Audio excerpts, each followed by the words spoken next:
હવારમાં મારા નેત્રો ખુલી જાય, નિંદ્રાનો ત્યાગ કરીને હું પહોંચી ગયો ખેતરમાં. માતાશ્રી આશીર્વાદ કે પોલીસની પરીક્ષામાં પાસ થઈ દઉં. આખી જિંદગીથી આશીર્વાદ આલો છો પણ પાસ તો થાતો નથી. હજુ કેટલી પરીક્ષાઓ આલશે?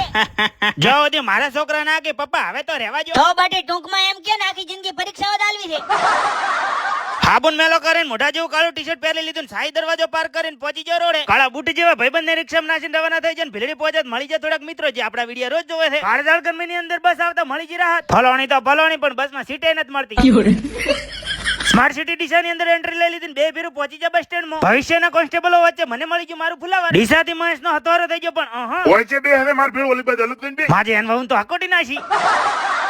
માતાજી અંગત મોટી ડીલ કરી નાખી. હવે પોલીસ બને છૂટકો. ટણાનન સણાનન કરતા બસ રવાના થઈ જઈને મહેશે લઈ લીધી બધાને ટિકિટ. ઊંઝાથી મેહોણા ને આગળ જતા અંબિકાનગરમાં અડધું ગ્રુપ ઉતરી ગયું. અમદાવાદની પવિત્ર ધરતી ઉપર પાવન પગલા થઈ ગયું પણ આશું લાલ પરી મહેશ ને બાઈ કીધા પછી મોનવીનો પહોંચી ગયો વિનાન માસીન ઘેર. આયો માજે ચાલ હેડવા બેસી ગયો. ના ના બુડા તન નથી કહેતા તો મારી વાત કરું. કોઈ ના કહેવાય હાલ ગરજ છે માસી આનંદ. લાઈટ ને ફોલો કરી નાખો કાલે પાપાની પરી વતાડું.